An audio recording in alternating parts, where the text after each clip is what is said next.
नमस्कार, जय हिंद। आप सभी का फिर एक बार बहुत बहुत स्वागत है हमारे इस सीरीज़ में, जिसमें हम सीखते हैं मैथमेटिक्स के कुछ कॉन्सेप्ट्स और समझते हैं कुछ टॉपिक्स को। यहाँ पे हम सीख रहे हैं डिफाइनाइट इंटीग्रल्स। अब तक हमने कुछ चीज़ें सीखी हैं कि बेसिक इंटीग्रेशन क्या होता है, बेसिक डिफाइनाइट इंटीग्रेशन क्या होता है, लिमिट्स का किस तरह से इस्तेमाल किया जाता है और मेथड ऑफ सब्स्टिट्यूशन क्या होता है। उसकी प्रैक्टिस हम हमारे लाइव सेशन में करेंगे। इस वक्त हम ये जो रिकॉर्डेड सेशंस है उसमें हम आगे के कॉन्सेप्ट जो है वो समझेंगे। आज समझने जा रहे हैं हम बहुत ही इंपॉर्टेंट कॉन्सेप्ट, जो कि है प्रॉपर्टीज़ ऑफ डिफाइनाइट इंटीग्रल्स। ठीक है, तो आज प्रॉपर्टीज़ को समझेंगे कि प्रॉपर्टीज़ जो है वो क्या है डिफाइनाइट इंटीग्रल की। बहुत सारे स्टूडेंट्स इसकी डिमांड कर रहे थे, तो आइए बढ़ते हैं आज के इस सेशन में।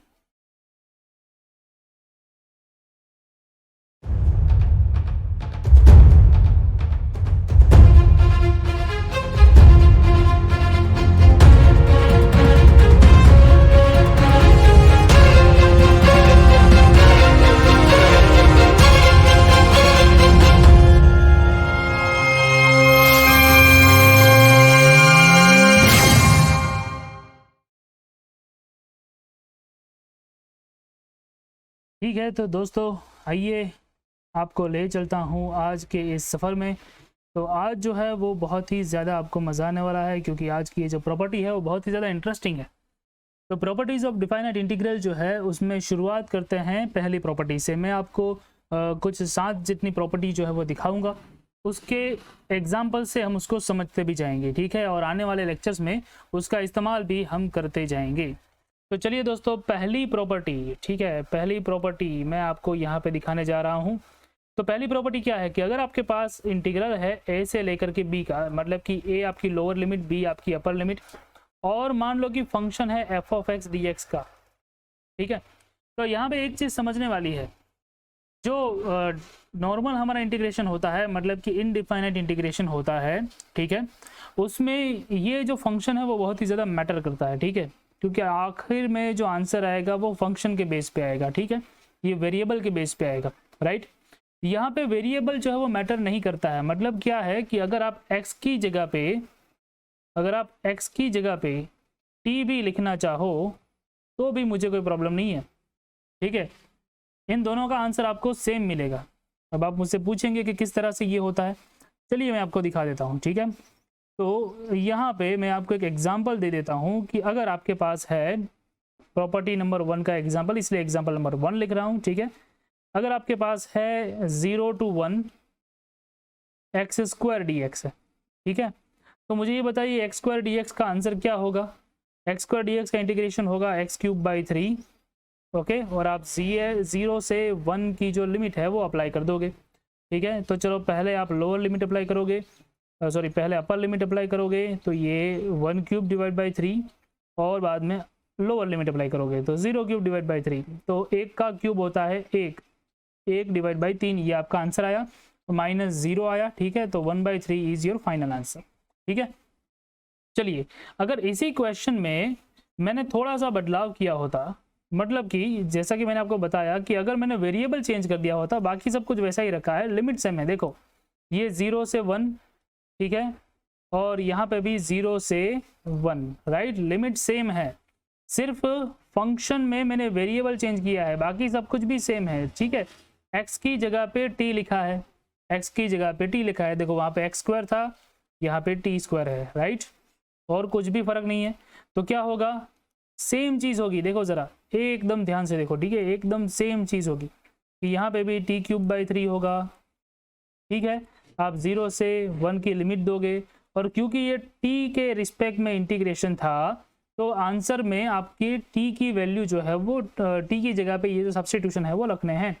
ठीक है, तो अपर लिमिट लगा दो, तो 1 cube by 3 minus 0 cube by 3। ठीक है, तो बाकी सब कुछ सेम आया, तो आंसर इसका भी आएगा 1/3। तो आप देख सकते हो कि हमने x की जगह पे सिर्फ t लिया है, तो आंसर आपका सेम बन रहा है, राइट। तो यही है आपकी पहली प्रॉपर्टी। ठीक है दोस्तों, इस तरह से आप प्रॉपर्टी नंबर 1 का इस्तेमाल कर सकते हो। चलिए आते हैं दूसरी प्रॉपर्टी पे। मुझे उम्मीद है कि ये प्रॉपर्टी आपको समझ में आई होगी। अगर समझ में आई हो तो आप कमेंट सेक्शन में मुझे बता सकते हैं, ठीक है। कोई भी डाउट है तो भी आप कमेंट सेक्शन में पूछ सकते हैं। चलिए बात करते हैं नंबर 2, प्रॉपर्टी नंबर 2, ठीक है। दूसरी प्रॉपर्टी क्या कहती है, ठीक है। दूसरी प्रॉपर्टी ये कहते हैं कि अगर आपके पास a से b की कोई लिमिट है जिसमें आप f(x) dx का इंटीग्रेशन कर रहे हो, ठीक है, और आगे चल के मान लो कि आपने गलती से ये कर दिया कि आपने लिमिट्स जो है वो चेंज कर दी, ठीक है। a से b की जगह पे b से a लिख लिया, ठीक है, और f(x) dx लिख लिया, तो क्या कोई फ़र्क पड़ेगा, ठीक है। हाँ, बहुत बड़ा फ़र्क पड़ेगा। फ़र्क ये पड़ेगा कि यहाँ पे आंसर जो है वो नेगेटिव आएगा, ठीक है। बहुत बड़ा फ़र्क पड़ेगा, आंसर नेगेटिव आएगा। किस तरह से ये भी देख लेते हैं, ठीक है। आपकी तसल्ली के लिए एग्जाम्पल दे देता हूँ मैं आपको, ठीक है। यही वाला एग्जाम्पल, जैसे कि 0 से 1 का आंसर क्या आया, 1/3। ओके, मैं 1 से 0 लेता हूँ, ठीक है। मैं लेता हूँ 1 से 0। एग्जाम्पल नंबर 2, इंटीग्रेशन 1 से 0 x² dx, राइट।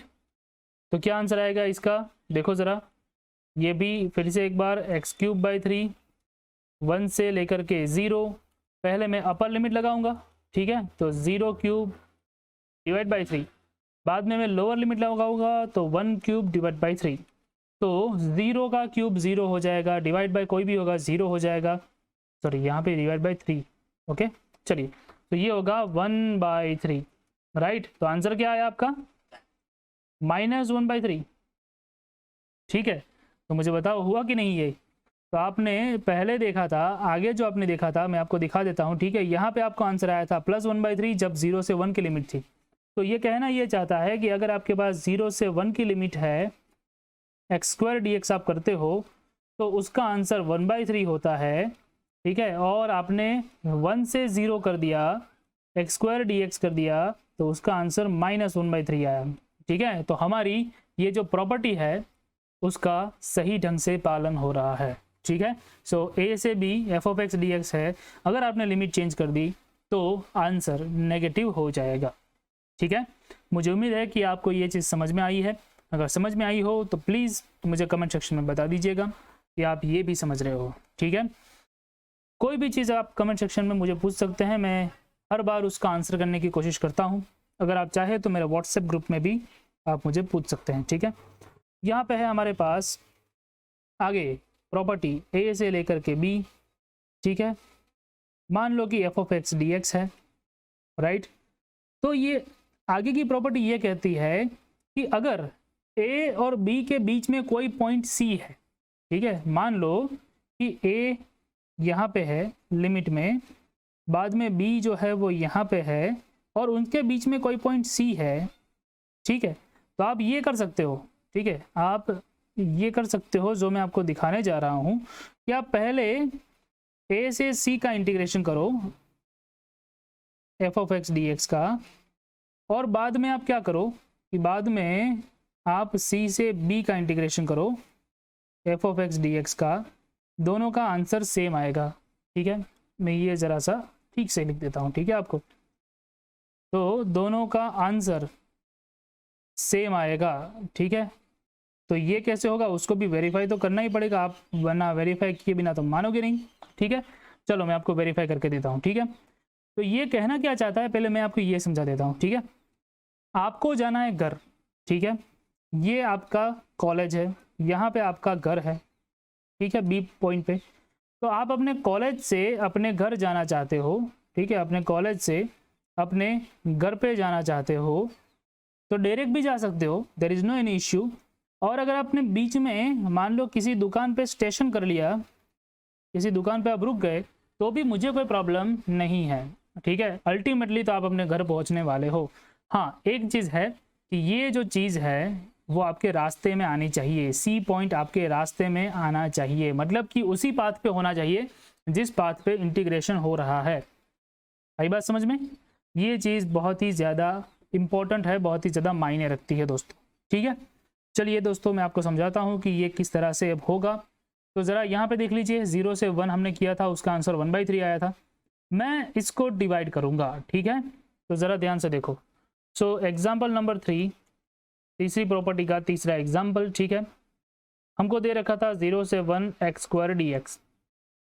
तो अगर तीसरी प्रॉपर्टी का इस्तेमाल करूँ तो 0 और यहाँ पे 0 है, ये लाइन के ऊपर यहाँ पे 1 है, तो बीच में क्या आता है, बीच में 0.5 आता है ना, मतलब कि 1/2 आता है ना, बिल्कुल आएगा। ठीक है, तो मैं ये क्या कर सकता हूँ इसमें कि अगर इस तरह से लिखूँ 0 से 1/2 एक्स स्क्वायर डी एक्स, उसके बाद क्या करूँ, ये 0 से 1/2 कर दिया मैंने, उसके बाद 1/2 से 1 पे चले जाओ, 1/2 से 1 पे चले जाओ एक्स स्क्वायर डी एक्स, तो दोनों का आंसर सेम आना चाहिए। ठीक है, सेम मतलब कि दोनों का समेशन करोगे तो वो पिछले वाला आंसर 1/3 है वो आना चाहिए।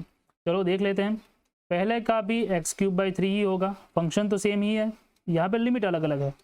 ठीक है, दूसरे वाले केस में भी फिर से x³/3, यहाँ पे लिमिट 1/2 से 1 की है।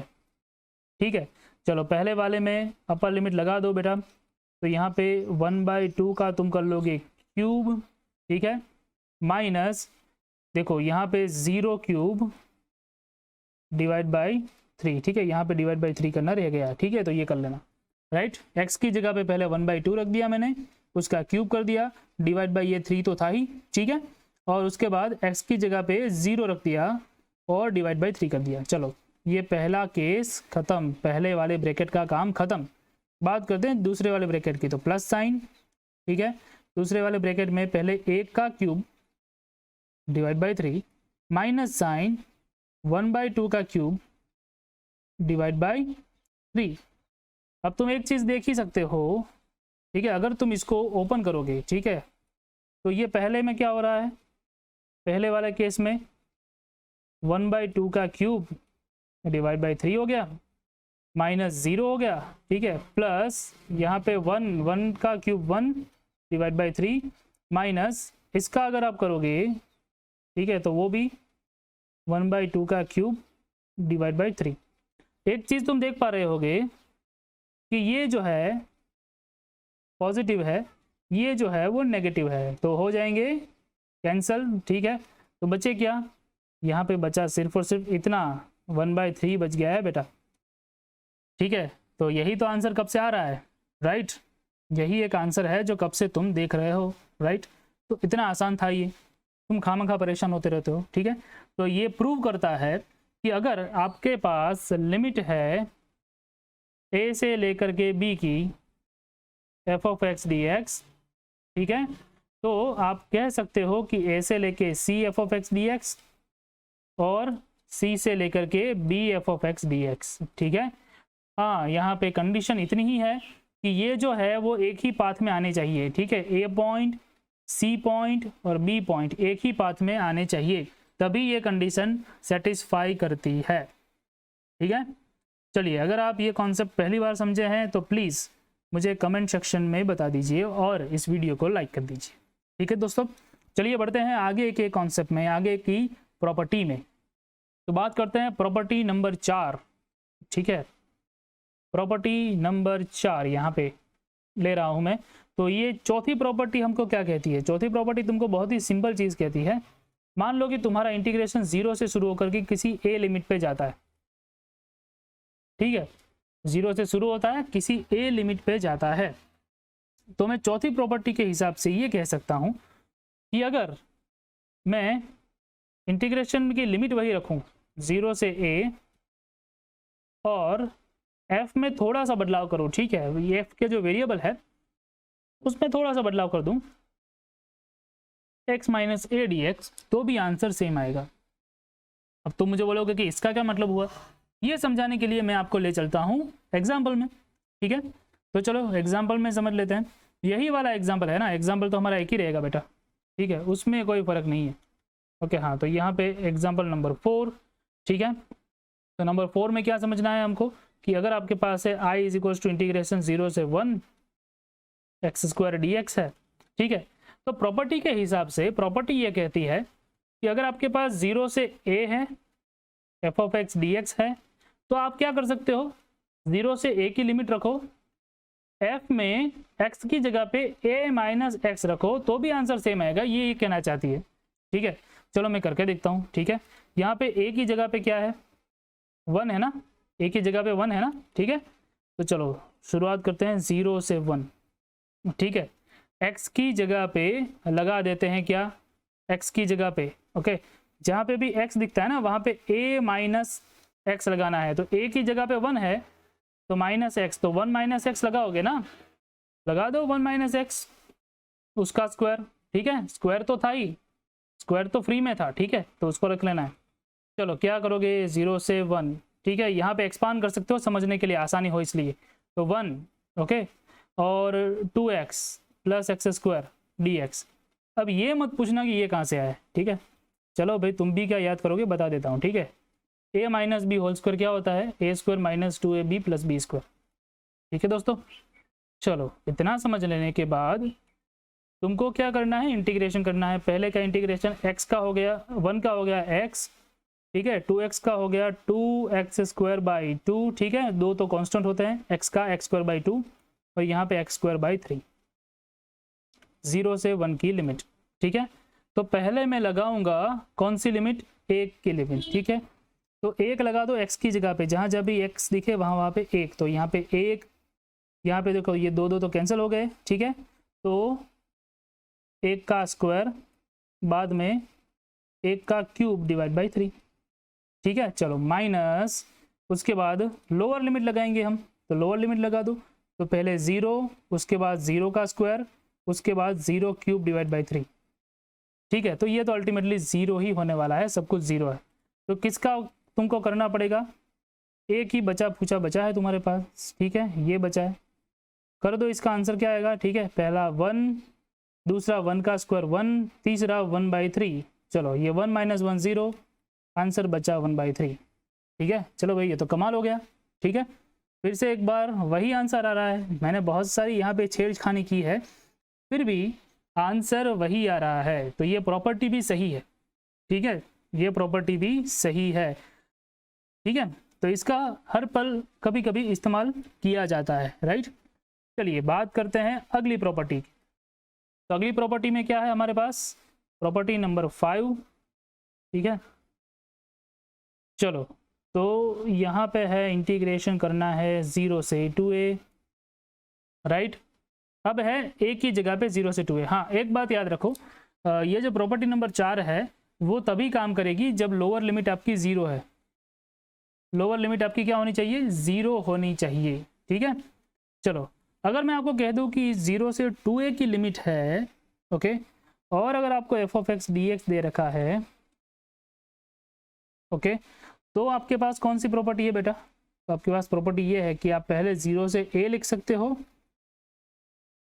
f ऑफ x dx करके, ठीक है, और उसके बाद लिख सकते हो क्या, इंटीग्रेशन 0 से a f of 2a minus x। तो बाकी सब कुछ तो ठीक था, ठीक है, यहाँ पे हो क्या रहा है कि 2a की जगह पे पहले आप 0 से a लिख रहे हो, मतलब कि आधा कर दिया, ठीक है। अगर ध्यान से देखोगे तो तुमने किया क्या है, 2a की जगह पे a, यहाँ पे भी a, ठीक है, पहली वाली टर्म में आपने f ऑफ x dx लिख दिया है, ठीक है, दूसरी वाली टर्म में f ऑफ वेरिएबल बदल दिया 2a माइनस x dx, ठीक है, तो ये भी किया जा सकता है, राइट। तो जिस तरह से हमने आगे के सारे को वेरीफाई किया उस तरह से इसको भी हम वेरीफाई कर सकते हैं, ठीक है। मैं आपको करके दिखाता हूँ कि ये किस तरह से होता है, राइट। इसको भी एक छोटा सा वेरिफिकेशन इसका देख लेते हैं कि ये काम करता है कि नहीं करता है। चलिए तो जैसा कि आपके पास एग्जाम्पल है उसी को लेते हैं, ठीक है, उसमें मैं थोड़ा सा चेंज करके आप पे देता हूँ, ठीक है, ताकि आपको आसानी से ये समझ में आ जाए। चलिए तो इंटीग्रेशन 0 से 1 था ना हमारे पास, ओके। अब समझने में थोड़ा सा आसानी हो इसलिए इसको मैं लिखता हूँ 2 × 1/2, ठीक है। अब 2 × 1/2 क्या होता है, 1 ही होता है, ठीक है, x स्क्वायर dx। तो इसका आंसर क्या आना चाहिए भाई, 1/3 आना चाहिए। चलो देखते हैं हमारी प्रॉपर्टी के हिसाब से ये आता है कि नहीं आता है। तो प्रॉपर्टी क्या कहती है कि अगर आपके पास 0 से 2a है ना, f ऑफ x dx है ना, ठीक है, तो आप कह सकते हो इसको पहले आधी कर दो लिमिट को, ठीक है, 0 से a f of x dx को ऐसे ही लिख दो, ठीक है, उसके बाद फिर से लिमिट को आधी कर दो और f में से वेरिएबल जो है वो 2a माइनस x ले लो, बस इतना सा तो कहता है ये, ठीक है। चलो कह देते हैं तो इतना सा इसको। तो चलो पहले आपके पास यहाँ पे था 2 टाइम्स 1/2, पहले लिमिट को आधा करेंगे। सो 2 टाइम्स था, उसकी जगह पे एक बार, ठीक है, तो 1/2, मतलब कि अगर 4 है तो 2, 6 है तो 3, इस तरह से आएगा।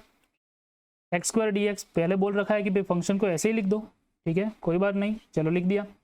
उसके बाद बोल रखा है कि फिर से लिमिट को आधा करो और फंक्शन को जो है वो इस तरह से लिखो, ठीक है। चलो तो लिमिट को फिर से आधा, मतलब कि 2 × 1/2 था, उसकी जगह पे 1/2, और x² dx की जगह पे क्या आएगा, ठीक है, यहाँ पे 2 टाइम्स 1/2 आएगा माइनस x आएगा, ठीक है। तो मतलब कि अल्टीमेटली क्या आएगा, 1 - x आएगा, ठीक है, क्योंकि ये 2 तो कैंसिल हो जाएंगे, तो ये आएगा 1 - x² dx। मुझे उम्मीद है कि आपको ये समझ में आया होगा, ठीक है। एक ही जगह पे ही सारी वैल्यू रख देनी है, यहाँ पे एक ही जगह पे क्या है, एक ही जगह पे 1/2 है, सिंपल सी बात है, राइट। चलो आगे बढ़ते हैं। तो आगे मैं आपको समझाता हूँ यहाँ पे अब क्या करोगे। तो ये तो आसान है कि अब आएगा यहाँ पे x³/3, ये आएगा 0 से 1/2, ठीक है, प्लस यहाँ पे इसको भी आप डायरेक्टली इसी तरह से कर सकते हो, लेकिन इसमें एक ज़रूरत पड़ेगी, इसलिए मैं इसको एक्सपांड कर रहा हूँ, ठीक है, ताकि आपको कोई दिक्कत ना हो, ठीक है। तो 1 - 2x 1 - 2x plus x² dx, ठीक है। चलो इसको मैं अभी ऐसे ही लिख रहा हूँ, बाद में आखिर में सारी की सारी लिमिट जो है वो अप्लाई कर देंगे। चलो प्लस यहाँ पे आप देख रहे हो कि 1, ठीक है, तो 1 का आ गया x, उसमें 0 से 1/2 की लिमिट, माइनस ये आएगा 2, यहाँ पे आएगा x²/2, यहाँ से 0 से 1/2 की लिमिट, ठीक है, और यहाँ पे आएगा प्लस x³/3, और यहाँ पे भी 0 से 1/2 की लिमिट लगा दोगे, ठीक है। तो हर एक में इस तरह से अलग अलग भी वन लिमिट जो है वो अप्लाई कर सकते हो, एक साथ भी लिमिट अप्लाई कर सकते हो, ठीक है। अब अगर आप लिमिट अप्लाई करोगे और जब प्रोसेस करोगे तब आपको एक चीज़ पता चलेगी कि यहाँ पे एक चीज़ देखो, मैं तुमको दिखाता हूँ, ठीक है, यहाँ पे ये 2 तो कैंसिल हो जाएंगे, ठीक है, बाद में ये आसानी से हो जाएगा x², और आगे की प्रोसेस मैं आपके ऊपर छोड़ता हूँ, ये दोनों सेम है, ठीक है, इसीलिए ये 2 टाइम्स x³/3 करके आप लिख सकते हो, राइट। और आखिरी जो आपका आंसर आएगा वो आएगा 1/3, ठीक है, you can verify by yourself, ठीक है। सो ये बहुत ही ज़्यादा आसान चीज़ है दोस्तों, इस तरह से ये जो है वो प्रॉपर्टी बनती है, ठीक है। अब बात करते हैं दो प्रॉपर्टी की, जिसमें ऑड इवन फंक्शन का कॉन्सेप्ट जो है वो आएगा, ठीक है, ठीक है। तो प्रॉपर्टी नंबर 6 आपको क्या कहती है, प्रॉपर्टी नंबर 6 आपको ये कहती है कि अगर आपके पास इंटीग्रेशन है सेम वे 0 से 2a का f(x) dx, ठीक है, तो आपके पास यहाँ पे दो आंसर जो है वो बनते हैं। एक आंसर बनता है इंटीग्रेशन 0 से a f(x) dx, और दो जो है वो मल्टीप्लाई में होगा, ठीक है, और दूसरा आंसर बनता है 0, ठीक है। अब ये जो दो आंसर है वो ऐसे ही तो बनते नहीं है, ठीक है, पहला आंसर कब बनेगा और दूसरा आंसर कब बनेगा उसके लिए कंडीशन है, ठीक है। पहला आंसर तब बनेगा जब f(2a - x) की जो वैल्यू है वो f(x) जितनी होगी, ठीक है, और दूसरा आंसर तब बनेगा जब यहाँ पे ये जो वैल्यू f(2a - x) की जो वैल्यू है वो आपको मिलती है -f(x), ठीक है, इस तरह से ये बनेगा, ठीक है। अभी ये जो एग्जाम्पल है ना, इसका मैं इस वक्त नहीं ले रहा हूँ, ठीक है, क्योंकि ये एग्जाम्पल अगर इस वक्त लेने जाऊँगा तो ये काफ़ी वीडियो जो है वो लंबा हो जाएगा, ठीक है, इसीलिए ये एग्जाम्पल मैं अगले वीडियो में लूँगा, इसका एग्जाम्पल। अभी के लिए आप इसको समझ सकते हो, ठीक है। इसी तरह से अगर f(2a - x) जो है वो f(x) होता है तो पहला वाला आंसर आएगा, अगर -f(x) होता है तो दूसरा वाला आंसर आएगा, ठीक है। और बात करते हैं इस प्रॉपर्टी के बारे में, तो यहाँ पे ये जो प्रॉपर्टी है वो आप किसी भी फंक्शन में अप्लाई कर सकते हो, सिर्फ आपको ये जो फंक्शन है वो चेक करना है, ठीक है। अब ऑड इवन में एक और चीज़ आती है, ठीक है, यहाँ पे ऑड इवन का कॉन्सेप्ट आता है, ठीक है, जो कि हमारी 7वीं प्रॉपर्टी में आएगा दोस्तों, ठीक है, हमारी 7वीं प्रॉपर्टी -a से a f(x) dx होगा ना, तब आएगा, ठीक है। लेकिन ये मैं आपको आज नहीं कराऊंगा, ये हम देखेंगे अगले लेक्चर में, ठीक है, जब हम डिटेल में ये दोनों प्रॉपर्टी जो है वो समझेंगे तब, ठीक है। तो ये दोनों प्रॉपर्टी हम डिटेल में समझने वाले हैं अगले लेक्चर में। तो दोस्तों मुझे उम्मीद है कि आपको हमारा आज का ये जो लेक्चर है वो समझ में आया है, और मुझे उम्मीद है कि आप अगले लेक्चर में हमारे साथ बने रहेंगे। तो अगर आप नए हैं तो प्लीज़ हमारे इस चैनल को सब्सक्राइब कर दीजिए, क्योंकि हम ऐसे ही मज़ेदार वीडियोस आपके लिए लाते रहते हैं, कॉन्सेप्ट्स को अच्छी तरह से समझाते रहते हैं। आप वीडियो को लाइक कर सकते हैं, शेयर कर सकते हैं अपने दोस्तों के साथ। मैं आपसे मिलता हूँ अगले एपिसोड में, तब तक के लिए जय हिंद।